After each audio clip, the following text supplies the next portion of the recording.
Hello and welcome to Straight Talk. I'm Mohsen Mughal. Strained relations between the U.S. and Iran, already at dangerous lows, are set to worsen.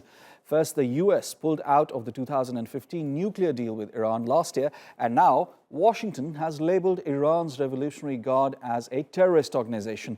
The Islamic Revolutionary Guard Corps, or the IRGC, is tasked with foreign intelligence operations, but also it does control vast businesses across Iran. The latest move by Trump places wide-ranging economic and travel sanctions on the IRGC, as well as organizations, companies, and individuals associated with it. Iran has countered this action by calling the U.S. Central Command, which oversees America's military operations in the Middle East, a terrorist group as well. Now, a widening backlash and confusion about its implementation is already brewing in neighboring Iraq. The country currently hosts about 5,200 U.S. troops, with many of its government officials having direct ties to the IRGC and its related companies. This raises serious questions about the ramifications and how this might all complicate the war in Syria, where both U.S. troops and Iran's Quds Force, a military unit within the IRGC, are involved. And joining me now are Borzou Daragahi, a senior fellow at Scowcroft Center for Strategy and Security, and Talha Kose, who is a chair of the Political Science and International Relations Department at Ibn Haldun University here in Istanbul. Gentlemen, thanks for joining us here on Straight Talk. Borzou, this announcement from Trump administration came on the 8th of April, a day before Israel was to go on polls. Is the timing suspect?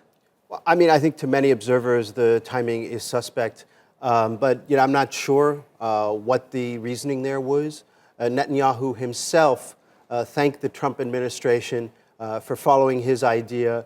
That could have been choreographed. It could have also just been Netanyahu being Netanyahu, taking advantage of a situation. But that did, in a sense, help him. Perhaps. I think that, in Israel, a lot of these elections turn on security, but as well on issues of economy and local issues, and whether the U.S. lists the IRGC as a terrorist organization or not doesn't really affect the lives of ordinary Israelis. Okay, let's just look at that tweet. In fact, there was widespread criticism about the timing of Trump's new terrorist group announcement coming just a day before Israel's election. But there was one person, as our guest Borzou just said, Benjamin Netanyahu, who responded to the announcement on Twitter, and he said, "Thank you for responding to another important request." And perhaps he could have reaped some benefits. Talha, I want to ask you this question. What are the risks in this, after this announcement, for the whole region?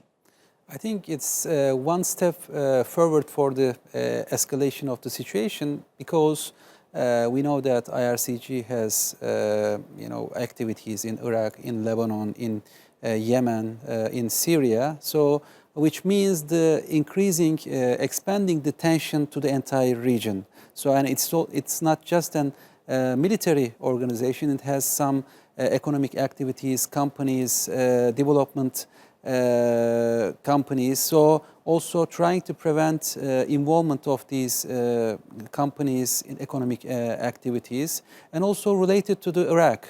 So it's also putting pressure on Iraqi government to work with the IRCG, and Lebanese government to work with the IRCG, and neighboring countries. So to some extent, confusing the diplomacy as well. We'll come to that. I just want to ask you, Borzou, about this.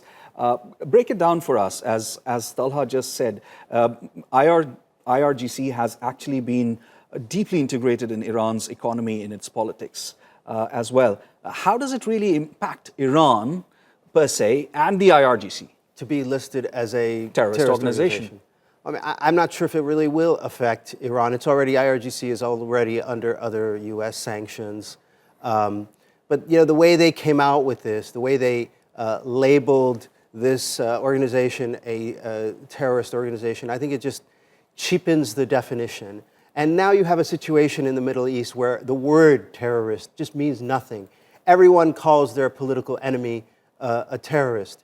Everyone calls everyone a terrorist, and it just means nothing after a while. Well, let's just listen to that announcement. In fact, it was U.S. Secretary of State Mike Pompeo who led with those charges. Let's listen to what he exactly said, and then we'll continue with our discussion.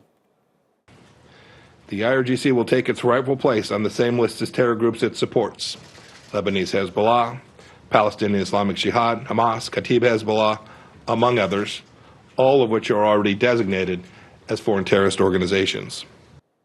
And you've listened to that. So does this actually put US and Iran in a direct possibility of a real military conflict between the two?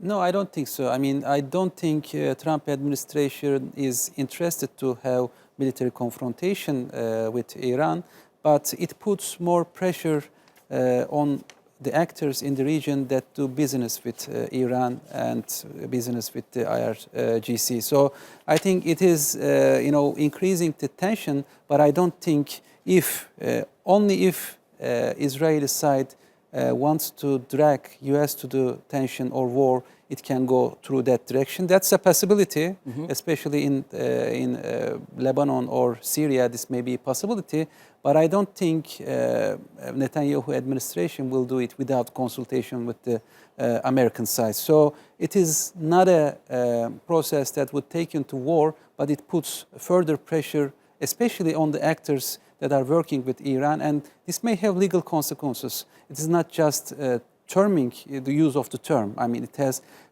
legal consequences in terms of sanctions. So the actors in Europe, in the region, in other parts of the world who are working with the IRCG-related companies may be under the sanction, and this may also make working with Iran more difficult. Do you agree with that, Look, Borzou? yeah, Does it really put US allies out in the cold? It does absolutely put U.S. allies. It puts pressure on U.S. allies. It creates a lot of confusion for not just U.S. allies, but potential U.S. allies. They're in a tough situation. Say you're the Iraqi government, Iraqi Kurdish government in KRG and Erbil, and you're in a situation where you have to deal with the IRGC. Or in Afghanistan. Or in Afghanistan. You've been dealing with the IRGC for 30 years, because guess what? The IRGC controls Iran's borders, and you share a long border with Iran. So what do you got to do? You have to deal with them.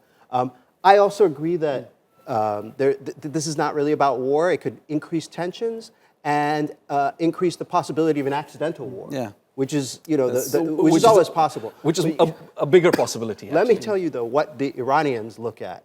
What the Iranians look at about possibility of war is very 19th century. How many troops in the U.S. troops are in the region? How many battleship groups are in the Persian Gulf and the Sea of Oman and so on? And right now they see that the number of U.S. troops in Iraq, Afghanistan, et cetera, is at a minimum over the last 20 years or so. And then the number of battleship groups in the Persian Gulf is exactly 0.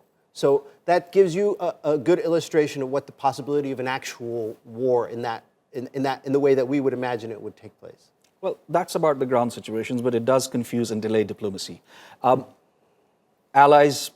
Potential allies, as Borzou said, being left out in the cold.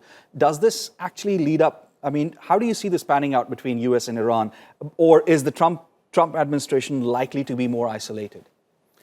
I don't think so. I mean, there is already some international support for containing Iran. So, of course, European position, Russian position is different, but they can sort out the issue of IRCG. But this will make cooperating with Iran more difficult. So that may be possible consequences. But on the other hand, it would also make Trump administration more irrelevant in the regional context, because we know that Qatar, UAE, even the Dubai has important financial relations with the IRCG. So, and these are the U.S.'s allies in the region. They do business together. So it will make everything much more complicated, because even the actors that are closer to U.S. have deep relations with these organizations, especially the financial side.